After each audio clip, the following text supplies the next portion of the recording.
श्री सद्गुरुदेव महाराज की उपस्थित आदरणीय वडील भाइयों एवं भक्तिमती प्यारी माताओं एवं बहनों, आज जे अहिया इको ओछो करतो आज सत्संग कार्यक्रम राखवामां आव्यो छे। एक स्वर्गवासी गतात्माना श्रद्धांजलि रूपे आपणे सौ अहींया एकत्रित थया छीए। तो सौ प्रथम आपणे परमात्माने एक प्रार्थना करीशुं।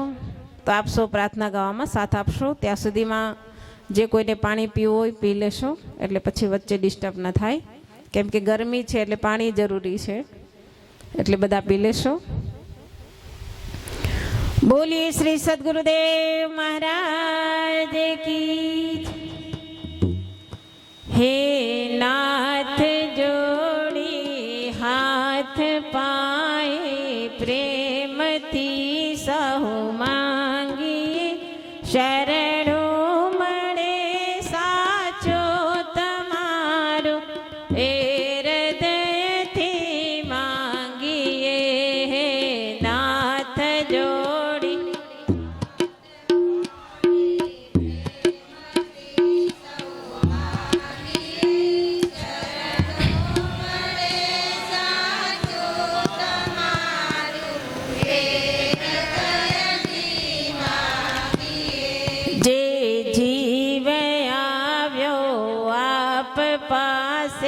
शरण मां अपनावजो परमात्माए आत्माने शांति साची आपजो, परमात्माए आत्माने शांति सा। हे जीव आव्यो आप पासे शरण मां अपनावजो, परमात्माए आत्माने शांति साची आपजो, परमात्माए आत्माने शांति साची आपजो। वड़ी कर्मना योगे करी जे कूड़वाए अवतर त्या पूर्ण प्रेम हो प्रभु जी, आपनी भक्ति करे 184 बंधनों ने लक्ष्य मालय काप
જો પરમાં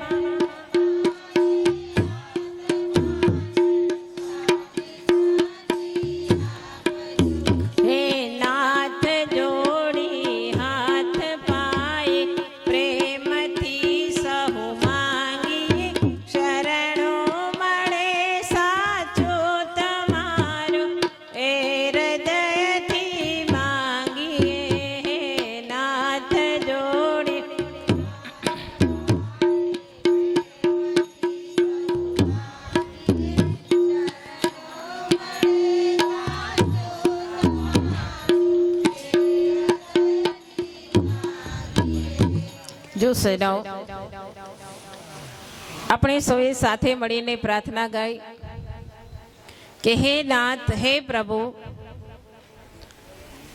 અમે બધા પરિવારના, કુટુંબના, સમાજના, આડોશી પાડોશી, સગા સંબંધી બધા મળીને આપને પ્રાર્થના કરીએ છીએ કે હે પ્રભુ, હે પરમાત્મા,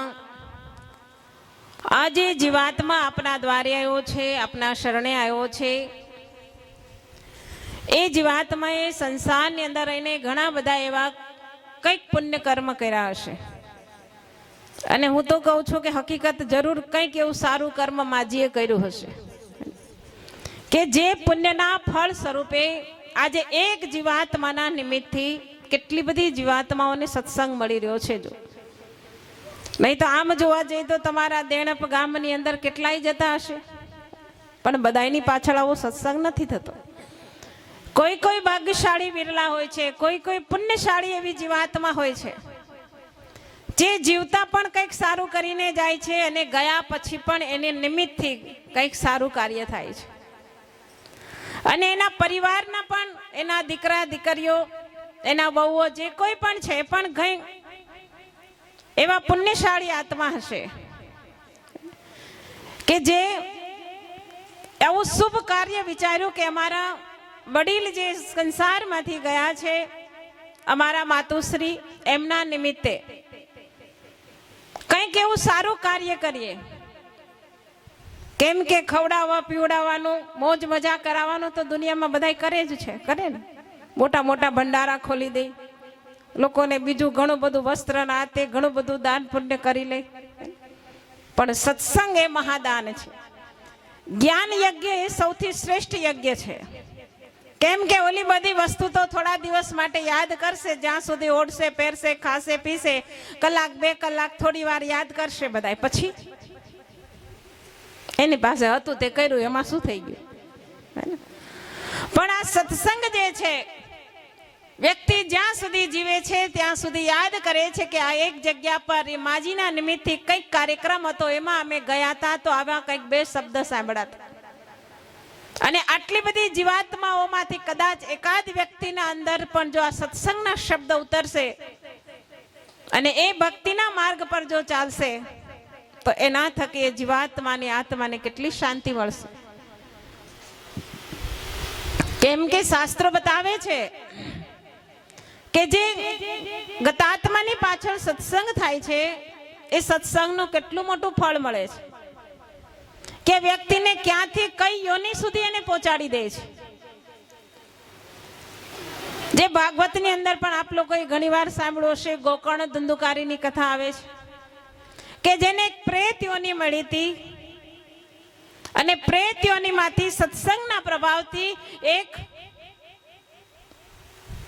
દેવ આત્મા બની જાય છે. જો એક સ્વર્ગનો અધિકારી જીવ બની જાય છે કે ઓ પાપાચારી, અત્યાચારી, કુકર્મી ધુંધુકારી હતો અને એના નિમિત્તથી, એના નામથી આવી રીતે સત્સંગ થાય છે તો એને પ્રેત યોનીમાંથી મુક્તિ મળી જાય છે ને એક સુંદર એવું દેવ સ્વરૂપ મળે છે જેને સ્વયં પરમાત્માના દૂતો લેવા આવે છે અને સ્વર્ગનો અધિકારી બનાવે છે. આ સત્સંગનો પ્રભાવ છે. અને ત્યારબાદ કીધું છે કે સત્સંગ થકી જેને 7 દિવસની અંદર મોતનો શ્રાપ લાગ્યો હતો. ભાગવતની અંદર કથા આવે ને પરીક્ષિત રાજાની, આપણે બધા સાંભળી હશે, પણ એ તો ક્યાં સુધી હોય હે? ક્યાં સુધી હોય બોલો, જરા બોલતા રહેજો તો મને ખબર પડે, કેમ કે હું ક્યારની જોઉં છું. બેનજી સત્સંગ સંભળાવતા હતા ને તો કેટલા તો બગાસા ખાતા હતા, કેટલા તો અડધા જોકા ખાઈ લીધા. અને એમ પણ કીધું છે કે આ સત્સંગ છે ને એ ફૂલની પથારી છે. ઘરમાં ઊંઘ ના આવતી હોય ને, ગોળી લેવાથી ઊંઘ ના આવતી હોય ને, સત્સંગમાં બેસે તો ઊંઘ મળી જાય. કેમ કે સત્સંગ એક શાંતિનો સ્ત્રોત છે. એટલે કીધું છે સાચી શાંતિ મળે છે સત્સંગ મારેલો. આ સત્સંગ એક સુખનો સાગર છે. અને આ સત્સંગનો લાભ બધા નથી લઈ શકતા, ભાગ્યશાળી વ્યક્તિ જ લઈ શકે. એટલે કીધું છે ને, ભાગ્યશાળી સત્સંગમાં આવતા રે, ભાગ્યશાળી સત્સંગમાં એને પૂર્વના પુણ્ય ખેંચી લાવતા રે, ભાગ્યશાળી સત્સંગમાં આવતા રે, એને પૂર્વના પુણ્ય ખેંચી લાવતા રે.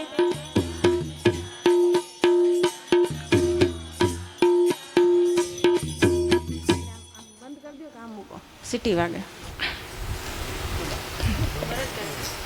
આમાં મૂકો કે ભાગ્યશાળી સત્સંગમાં આવતા રે, એને પૂર્વના પુણ્ય ખેંચી લાવતા રે, ભાગ્યશાળી સત્સંગમાં આવતા રે. કે પુણ્યશાળી જીવાત્મા જે હોય છે એ જ આ સત્સંગનો લાભ લઈ શકે છે. અને પુણ્યશાળી આત્મા જે હોય છે એના નિમિત્તથી એની પાછળ સત્સંગ થાય છે. કોઈ જીવતા પોતાના જીવનને ઉજાગર કરી લે છે, અને કોઈ ગયા પછી પણ એના પરિવાર, એના પુત્રો સારું વિચારી, સદકર્મ વિચારીને એના નામથી આવી રીતે શુભ કાર્ય કરાવે છે. જેમ ધુંધુકારી હતો, એના ભાઈએ એના ગયા પછી એની આત્માની મુક્તિ માટે સત્સંગ કરાયો, જેને સત્સંગ કયો, કથા કયો, ભાગવત કયો, સપ્તાહ કયો. કેમ કે સપ્તાહનો મતલબ થાય કે જે 7 દિવસ ચાલવા વાળી કથા. કથાનો મતલબ થાય કે જે કથા શબ્દને ઉલટાવો તો શું થાય? થાક. થાકને ઉલટાવો તો કથા. જે કથાને શ્રવણ કરવાથી, જે સત્સંગને શ્રવણ કરવાથી વ્યક્તિના મનનો થાક ઉતરી જાય. પણ આપણા બધાને થાક ઉતરે? જો ડોકી આમાં મળે, કોઈની આમ નથી હલતી. કેમ કે અનુભવ જ છે. ઘરની અંદર કેટલા લાખો રૂપિયા ખર્ચીને આપણે ભાગવત સપ્તાહ 7 દિન કરાવીએ, રોજ ભંડારો કરીએ, નવું નવું ખવડાવીએ, નવું નવું પીવડાવીએ, શરબત રખાવીએ, મંડપ નખાવીએ, એમાં પાછા ફુવારા મુકાવીએ, અને પછી છેલ્લે છેલ્લે બેનું દીકરીઓને કેટલું દાન કરીએ. એને આટલો મોટો ખર્ચો ને આટલો મોટો દેખાદેખી પ્રસંગ કરવા છતાંય ઘરના પરિવારને પૂછજો છેલ્લે દિવસે કેટલો થાક ઉતરે. હે પછી ગયા કથા પૂરી થયા પછી 15 દી સુઈ રહી, પાછા અઠવાડિયાની કથા ને 15 દી થાક વગાડે. એ કથાનું કેટલું પુણ્ય મળે બતાવો. કેમ કે આપણે કથામાં તો બેઠા હોય, પણ કથા આમાં બેસવી જોઈએ ને. શરીર તો કથામાં બેઠું હોય, અહીંયા બધા તમે સત્સંગમાં તો આટલા બધા બેઠા છો, પણ આમાંથી 5% લોકોનું મન કદાચ સત્સંગમાં હશે, બાકી તો ગોદડા પાથરીને આવ્યા હશે, ન્યા હશે. કાં તો કોઈ ટીવી સિરિયલ અધૂરી મૂકીને આવ્યા હશે કે શું આવ્યું છે આજે, કાલે જઈને જોવું પછી. અને કાં તો સવારમાં કોઈને વહેલું છોકરાઓ નોકરી જતા, સ્કૂલે જતા, ટિફિન બનાવવાનું હોય તો આવ્યા છીએ આજે, હવે વ્યવહારમાં નાતે તો બેસવું જ પડશે ને. સવારે વહેલું ઉઠવાનું, ટિફિન બનાવવાનું, છોકરાને સ્કૂલે મોકલવાના, ઘરવાળા નોકરી ધંધે મોકલવાના, ખેતરનું કામ છે, ગાયો ભેંસોનું કરવું. પછી આ જીવડાની ગતિ શું થાય? હે ધુંધુકારી જેવી થાય કેવી થાય? બતાવો, તમે બતાવો. એટલે કહેવાનો મતલબ મારો એ જ છે કે આપણે સત્સંગમાં તો બેસીએ, કથામાં બેસીએ છે, પણ આ મન કથામાં બેસે ને તો સાચી કથા સાંભળી કહેવાય. નહીં તો કોઈએ કીધું છે કે અમે કથા સાંભળવા જઈએ, પણ જ્ઞાન પણ કાંઈ ના લઈએ. સમય કાઢવાને કાજે કોઈ ગોતીએ મહારાજ અમે, દીવાને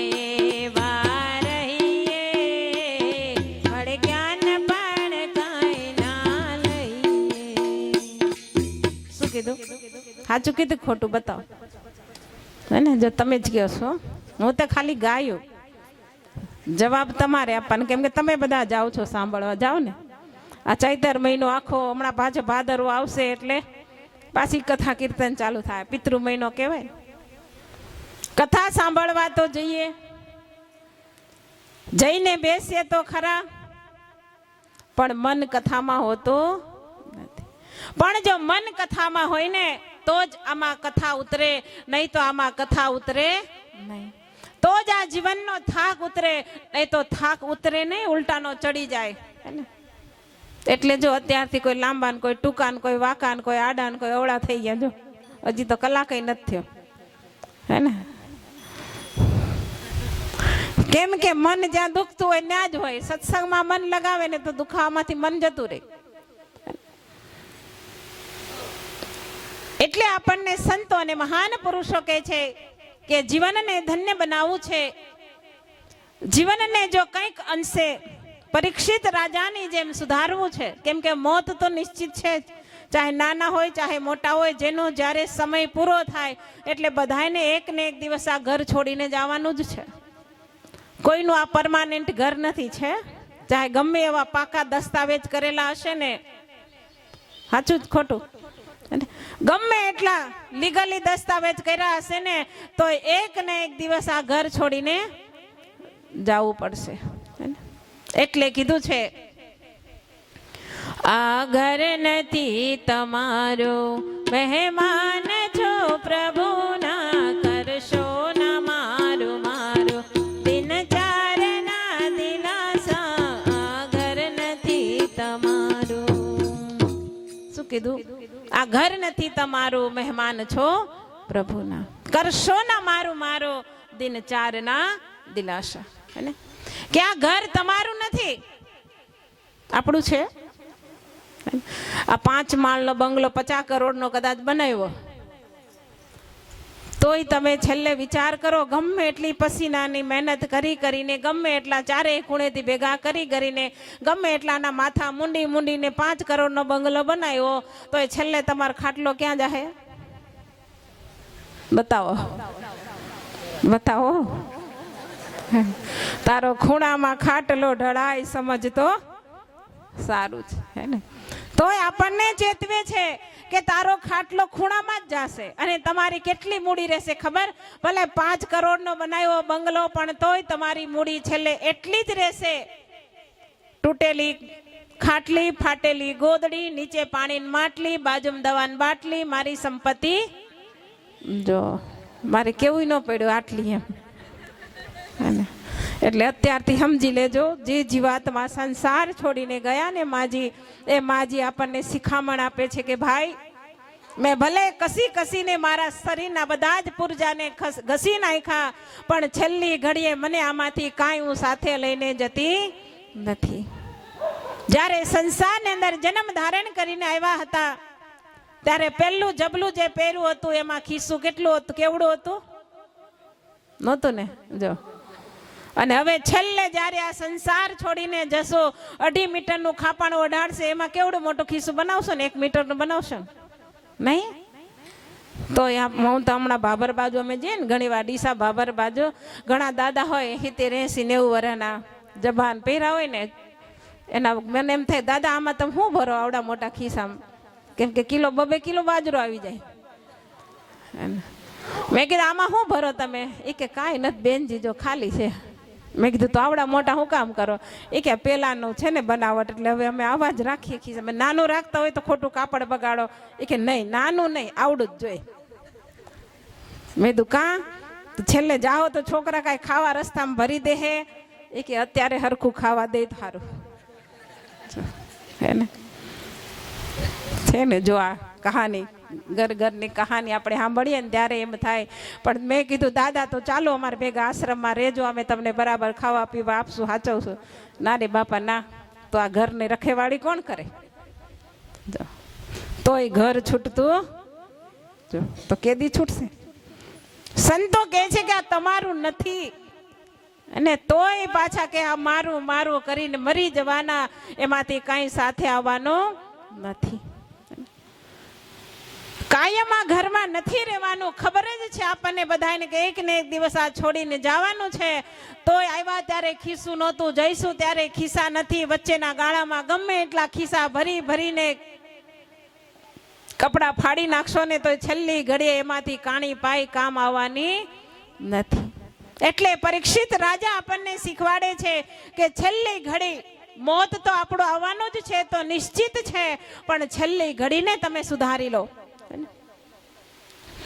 જેમ પરીક્ષિત રાજાને શ્રાપ મળ્યો તો કે 7 દિવસમાં તારું મૃત્યુ થવાનું નિશ્ચિત છે, અને એમાંથી અહીંયા જેટલા બેઠા એમાં કદાચ કોઈ જ્યોતિષ શાસ્ત્ર આવીને જ્યોતિષ જોવા વાળા હોય, કેમ કે આજકાલ દુનિયાની અંદર બહુ છે, અને એમાં આપણે આ બાજુ તો બહુ જ છે, મેં તો જોયું. અને જેમ જેમ આમ બનાસકાંઠા બાજુ જાઓ ને એમ તો ઓર વધતું રહે. રાજસ્થાનની બોર્ડર બાજુ અતિથી અતિ વધતું જાય, કેમ કે અમે જઈએ ને બાજુ બધે સત્સંગ કરવા, અમને ખબર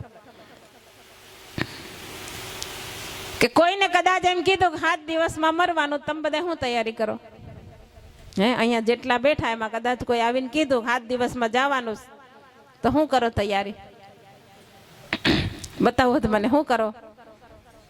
એને ઘણા એમ વિચાર કરે ખારું સારું ખાઈ લ્યો ને, ઘણા એમ વિચાર કરે કે આ બધું શું કામ ભેગું કર્યું, કપડા ને હારા હારા લુગડા પહેરી લ્યો ને, થોડું હજી 7 દિવસમાં મરવાની એને ત્યાં ફરી આવીએ. ફરતા ફરતા કદાચ ફરવાની ઈચ્છા કરી ન્યા જ એનું મોત હોય ને તો જરૂર એને ફરવા ન્યા જ લઈ જાય. અને કેમ કે ઘડી સમય એ કોઈ ટાળી શક્યું નથી ને ટાળી શકવાના નથી.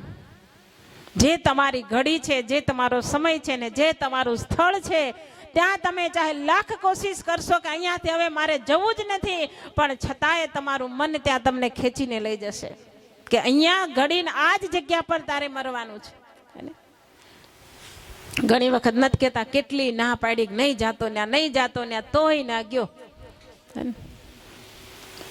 અને તોય આખીર એમનું ત્યાં, કેમ કે મોત જ એનું ત્યાં લખેલું હોય, એ જગ્યા પર જ મોત નિશ્ચિત હોય. એટલે તમે રાખવાની અને રોકવાની કોશિશ કરો, પણ છતાંય રોકાઈ શકતા નથી, કેમ કે એનું મન ઘુરિયા મારતું હોય, એની અંદર યમ બેઠો બેઠો એને ચેતવણી આપતો હોય તું અહીંયા જ આવી જા, કેમ કે અહીંયાથી જ તારો કાળ છે. એટલે આપણને પરીક્ષિત રાજા એ શીખવાડે છે કે મોત તો નિશ્ચિત છે જ, પણ 7 દિવસની અંદર બધાને જવાનું છે, ચાહે તમે હોય ચાહે અમે હોય, બધાને 7 દિવસમાં જવાનું છે. પછી 7 દિવસની અંદર કદાચ તમે 20 વર્ષ રહ્યો, ચાહે 50 વર્ષ રહ્યો, ચાહે 70-80 વર્ષ રહ્યો, ચાહે 100 વર્ષ રહ્યો, પણ જવાનું તો 7 દિવસની અંદર જ છે ને. ભગવાને આપણને કેટલા વાર બનાવ્યા? 7 વાર બનાવ્યા. આજે હું બુધવાર છે ને, બુધ ગુરુ શુક્ર શનિ રવિ સોમ મંગળ ને પાછો 8મો બુધવાર જ આવે, 8મો બીજો કોઈ વાર આવતો નથી. એટલે 7 માંથી કોઈ પણ એક દિવસ આપણી માટે નિશ્ચિત ભગવાને કર્યો જ છે, અને એ જ દિવસે જવાનું છે, જેમ પરીક્ષિત રાજાને પણ જવાનું હતું. પણ પરીક્ષિત રાજાએ શું કર્યું કે ખબર એને પડી કે મારે 7 દિવસમાં જવાનું છે, એટલે ખબર પડી એ જ ઘડીથી એને તૈયારી કરી લીધી. અનેક ઋષિ મુનિ સાધુ સંતને બોલાવ્યા, દરેકને એક જ પ્રશ્ન કર્યો, મારું મોત નિશ્ચિત છે, ભલે મોત આવી જાય એનો મને ભય નથી, પણ મારું મોત આવે એ પહેલા મારે એને કેવી રીતે સુધારવું એનો મને રસ્તો બતાવો. આપણે કોઈ દી કોઈને પૂછ્યું? કોઈ સાધુ સંતને પૂછ્યું? કોઈ ભૂવા ભૂપાળાને પૂછ્યું? જરૂર પૂછ્યું હશે. હું દાણા જોઈ દો, કાંઈક રાંડવું કરી દો ને, ગળે બાંધીએ ને, કાંઈ હાથે બાંધીએ ને, કાં પગમાં બાંધીએ ને, કાં કમરમાં બાંધીએ ને, ઘણાને બાંધેલા હશે, જો હશે ને, કાંઈક આવડા નાવડા બાંધળિયા કરી કરીને કેટલાને બાંધ્યા હશે. કોઈ દી એને જઈને તારા પ્રશ્ન કરો કે મારું મોત કેવી રીતે સુધરે, એને બતાવો.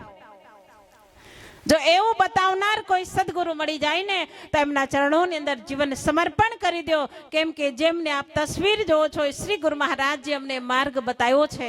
એટલે અમે આપ લોકોને પણ એ જ સંદેશ આપીએ છીએ કે તમે પણ એવા સદગુરુની ખોજ કરો કે જે તમને તમારી અંદર રહેલી એ આત્મ તત્વરૂપી શક્તિને બતાવી દે, એ સત્યના જ્ઞાનની પહેચાન કરાવી દે. પરીક્ષિત રાજાએ અનેક ઋષિ મુનિ સાધુ સંતને એ જ પ્રશ્ન કર્યો કે મને એ મોત સુધારવાની છેલ્લી ઘડી સુધારવાની ચાવી બતાવો. અને ત્યારે અનેક ઋષિઓને પૂછતા પૂછતા પરીક્ષિત રાજાની પાસે ગયા. પરીક્ષિત રાજા સુખદેવ મુનિની પાસે ગયા અને સુખદેવ મુનિ પરીક્ષિત રાજાને સત્સંગ સંભળાવે છે. અને સત્સંગ સંભળાવ્યા બાદ એ સત્યનું જ્ઞાન કરાવે છે, એ આત્માની ઓળખ કરાવે છે. અને આત્મ તત્વને જાણીને પરીક્ષિત રાજા પોતાના જીવનને સુધારી દે છે. અને છેલ્લી ઘડીએ જ્યારે મોતની ઘડી આવે ત્યારે ભગવાનનું ભજન કરતા કરતા પોતાના મનને શ્વાસોની સાથે જોડીને એ આત્માની અંદર એનું ધ્યાન કરતા કરતા પોતાના શરીરનો એ ત્યાગ હસતા મુખે કરી દે છે. આને કહેવાય છે મૃત્યુ સુધારવું. આજે આપણે જાણીએ તો છીએ, ગાઈએ તો છીએ. હમણાં જ ભાઈ ગાતા હતા કેટલું સુંદર ભજન કે પાણી મેં મીન પ્યાસી, હે ને, કે માછલી પાણીમાં રહે છે છતાંય તરસી ને તરસી. વિચાર કરો કઈ રીતે, એનું જીવન તો પાણી જ છે પણ છતાંય તરસી છે. પણ પાણીમાં રહીને અગર એને પાણી પીવું છે તેને શું કરવું પડે? એવી જ રીતે આ સંસારની અંદર હર જીવ રહે છે, દરેકની અંદર એ જ વસ્તુ છે. અને ત્યારબાદ આગળ એમાં બતાવ્યા સાખીની બાદ અંદર આગળ સાખી બોલતા હતા કે મૃગ જે છે એ જંગલની અંદર ભટકી રહ્યું છે પણ કસ્તુરી તો એની નાભીમાં જ છે. મૃગ નાભી કુંડલ બસે કે કસ્તુરી તો મૃગની નાભીની અંદર જ છે પણ છતાંય મૃગ વનની અંદર વન ભટકી રહ્યું છે પણ છતાંય એ કસ્તુરીની ખોજ એને થઈ શકતી નથી. એવી જ રીતે સજનાઓ આ ચોપાઈ આ દોહાઓ આપણને એ જ શીખ આપે છે કે એ કસ્તુરી એ આત્મ તત્વ તારા ઘટની અંદર છે, તારી અંદર જ છે પણ છતાંય તું બહાર સાને ફાફા મારી રહ્યો છે. આજે આપણે કહીએ છીએ કે ભગવાન આપણી અંદર છે, કહીએ ને બધાય. અહીંયા જેટલા બેઠા બધાને પૂછવામાં આવે કે ભગવાન ક્યાં છે તો હું કહેશો તમે બધાય? હે હું કહેશો? ક્યાં ગોતશો ભગવાનને? તમે એમ કહેશો કે હાથમાં ભગવાન છે, પગમાં ભગવાન છે, વાહામાં ભગવાન છે, માથામાં ભગવાન છે, એમ કહેશો? પણ શું કહેશો? ભગવાન આપણી અંદર છે. અંદર છે તો ક્યાં છે ને કેવી રીતે એને જોવાય? તમને ખબર હોય તો જ્યારે ઘણા મોટી ઉંમરના અહીંયા દાદા લોકો બેઠા, એને ખબર છે કદાચ જો ભણવા જતા હશે તો કે ભણવાની અંદર આવતું હતું કોઈ કહો ને પરમેશ્વર કેવા હશે ને ક્યાં રહેતા હશે, કોઈ કહો ને પરમેશ્વર કેવા હશે. ભણતર ભણાવવામાં આવતું સ્કૂલની અંદર અને આજની સ્કૂલમાં શું ભણાવવામાં આવે? કાળી કૂતડી ને 4 કાળિયા ને 2 ધોળિયા ગલુડિયા રે લોલ. અને આવું ભણતર ભણવામાં આવે ને કાં તો ઓલું મોબાઈલ આવે ને કાં તો ટીવી નું રિમોટ આવે એટલે ડાગલા ને ડુગલી દડા ભડી કર્યા કરે. પછી હું તમને શીખવાડે? હે કંટાળી જાય એને છોકરાઓ, કેમ કે પેલા પોતે જ કોઈ દી સારું પુસ્તક ના વાંચ્યું હોય, કોઈ દી ધાર્મિક સાધુ સંત પાસે જઈને સત્સંગ ના સાંભળ્યો હોય, પછી ક્યાંથી એના જીવનની અંદર એ જ્ઞાન આવે? પછી એવું ધબાધબી, કેમ કે જ્યારે માતાના ગર્ભની અંદર બાળક હોય ત્યારે નકરા ટીવીના ડબલા ને મોબાઈલ લઈને જ બેઠા હોય. કોઈ દી ધાર્મિક પુસ્તક વાંચ્યું હોય, ક્યારેક સારું સાંભળ્યું હોય, ક્યારેક સારું જોયું હોય તો એવા બાળક, કેમ કે ગર્ભની અંદર સંસ્કાર હોય, જેમ અભિમાન્યુની અંદર હતા, જેમ પ્રહલાદની અંદર હતા, તો એ સત્યને સમજી શકે ને. તો આ સત્સંગ જે છે, જે જીવાત્માના નિમિત્તથી, જે આત્માના નિમિત્તથી આજે આ સત્સંગ થઈ રહ્યો છે, એ સત્સંગ આપણને એ જ શીખવાડે છે કે તારા ઘટની અંદર એ પરમ કૃપાળુ પરમેશ્વર બિરાજમાન છે, તું તારા ઘટમાં જો. સંતો આપણને ઘટમાં જોવાનું કહી રહ્યા છે અને આપણે ક્યાં ગોતીએ? પટમાં, હે ને, બહાર ગોતીએ. જેના ઉપરથી મને એક સમયની વાત યાદ આવી, હું આપ લોકોને બતાવો કે એક માજી હતા 70-80 વર્ષના, અને વર્ષો જૂની વાત છે, જે સમયે આ લાઇટની કઈ સુવિધા હતી નહીં. એ માજી ઘરની અંદર બેઠા બેઠા ગોદડા સીવી રહ્યા હતા અને સંધ્યા ટાણું થવા આવ્યું એટલે માજી ગોદડું ઘડી કરીને મૂકવા ગયા, એટલે મૂકતા મૂકતા હાથમાંથી ક્યાંક સોય પડી ગઈ નીચે, અને સોયને ગોતતા રહ્યા હતા, ઘરમાં થઈ ગયું અંધારું. એટલે માજી આવી રીતે ક્યારેક સત્સંગમાં ક્યાંક ગયા હશે તો માજીએ સાંભળ્યું હશે કે અંધારામાં ખોવાયેલી વસ્તુ અંજવાળામાં મળે. એટલે માજી વિચાર કરે છે કે મારા ઘરમાં તો સંધ્યા ટાણું થયું, અંધારું થવા આવ્યું છે, ચાલ બહાર થાંભલાની સ્ટ્રીટ લાઇટ ચાલુ છે, બહાર લાઇટ ચાલુ છે. પેલાના સમયમાં તો ક્યાંક ક્યાંક ચોકમાં એકાદી બે લાઇટ ચાલુ હોય, યા તો ઓલી મશાલ મૂકેલી હોય. તો માજી વિચાર કરે બહાર ખૂણો થાંભલા નીચે અંજવાળું છે, ચાલો ત્યાં ગોતી લો, કેમ કે અંધારામાં ખોયેલી વસ્તુ અંજવાળામાં મળે. મારા ઘરમાં તો અંધારું છે, બહાર અંજવાળું છે, ત્યાં કદાચ સોય મળી જાય. એટલે માજી ત્યાં સોય ગોતતા હતા. એવામાં એક ભાઈ આવ્યા, એને બિચારા ગરડા માજીને જોઈને દયા આવી, એટલે કેવા લાગ્યા કે બા તમે શું ગોતી રહ્યા છો? માજી કેવા લાગ્યા કે બેટા મારી સોય ખોવાઈ ગઈ છે તો હું સોય ગોતું છું. એટલે પેલા ભાઈને દયા આવી ગઈ, એટલે એ પણ માજીને સોય શોધવા લાગ્યા. એટલામાં બીજા આવ્યા, ત્રીજા આવ્યા, ચોથા આવ્યા, એમ કરતા કરતા 7-8 જણા ભેગા થઈ ગયા. બધા જ માજીને સોય ગોતવા લાગે છે. એટલામાં ત્યાંથી એક જ્ઞાની વ્યક્તિ નીકળે છે. એ પણ થોડી વાર ઊભા રહે છે, જુએ છે કે આ બધા ક્યારના કંઈક શોધી રહ્યા છે, શું કરે છે. એટલે પેલા જ્ઞાની વ્યક્તિ હતા, થોડી વાર જુએ છે, પછી એક વ્યક્તિને નજીક જાય છે અને એમની પાસે જઈને પૂછવા લાગ્યા કે ભાઈ તમે બધા ક્યારના કંઈક શોધી રહ્યા છો, શું ખોવાયું છે તમારું? તો પેલા વ્યક્તિ જે કહેવા લાગ્યા કે આ માજીની સોય ખોવાઈ ગઈ છે એટલે અમે શોધીએ છીએ. તે પેલા જ્ઞાની વ્યક્તિ વિચાર કરે છે કે ક્યારના બધા શોધી રહ્યા છે, આટલા બધા વ્યક્તિ છે, કદાચ માજીની સોય અહીંયા ખોવાણી હોય તો જરૂર મળી જવી જોઈએ. પણ પૂછે છે વ્યક્તિને કે ભાઈ તમે બધાય માજીને મદદ કરાવો છો, ખૂબ સારી વાત છે, પણ તમે માજીને પૂછ્યું તમારી સોય ક્યાં ખોવાણી હતી? હે? પેલા ભાઈ કે એ તો અમે કઈ પૂછ્યું નથી. સાંભળજો ધ્યાનથી, આપણી ઉપર જ જાય છે. એટલે પેલા જ્ઞાની વ્યક્તિ હતા, એ માજીની નજીક જઈને પૂછે છે કે માજી તમારી સોય ખોવાઈ ગઈ? તો કે હા બેટા મારી સોય ખોવાઈ ગઈ. એ કે ક્યાં ખોવાણી છે?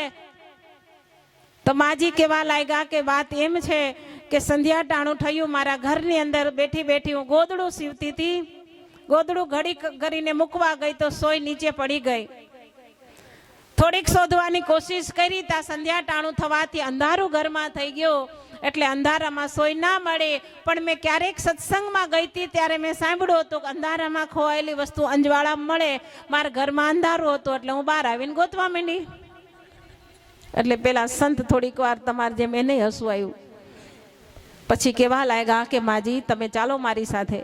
માજીને ઘરમાં લઈ જાય છે, ઘરની અંદર દીવો કરે છે, અને દીવો કરીને ઘરમાં જ્યાં ગોદડું બનાવતા હતા, ત્યાં ગોદડું સીવતા હતા, એ જગ્યા પર જઈને દીવાથી ગોતવાની કોશિશ કરી તો તુરંત માજીની સોય મળી ગઈ ને માજીને સોય આપીને કીધું લો માજી તમારી સોય. દૃષ્ટાંત કેટલું સારું લાગ્યું. તો આપણી ગતિ એવી નથી લાગતું તમને બધાને કાંઈ? હે? સંતો કહે છે કે તારી અંદર છે પરમાત્મા, તું તારા ઘટની અંદર ગોત. પણ આપણે ક્યાં ગોતીએ?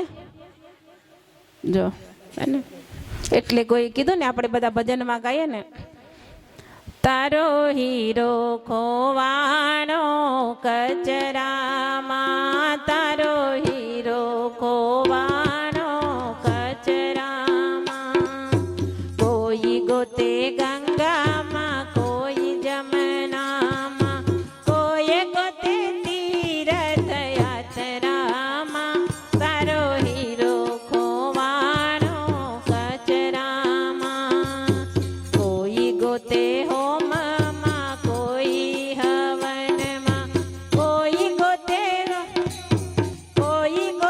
વ્રત ઉપવાસ મારે, તારો હીરો ખોવાનો કચરામાં, તારો હીરો ખોવાનો કચરામાં. શું કીધું? તારો હીરો ખોવાણો કચરામાં. કયો હીરો?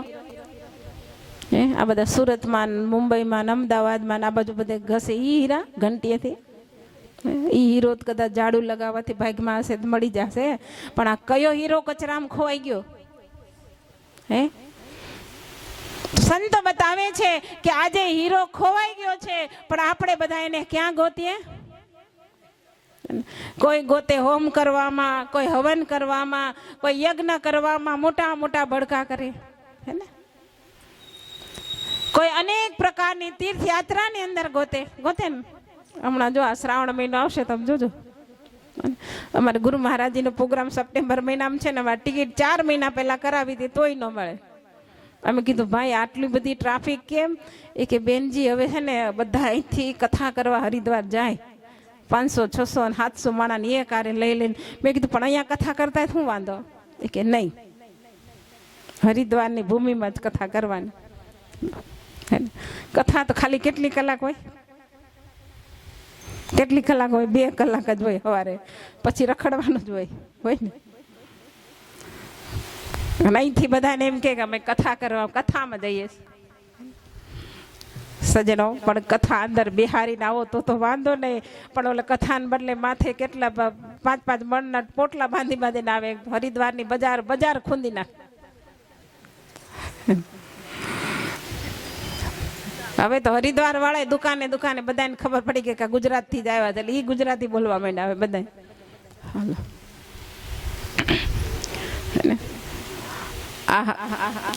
જાય છે, લોકો ગોતે છે.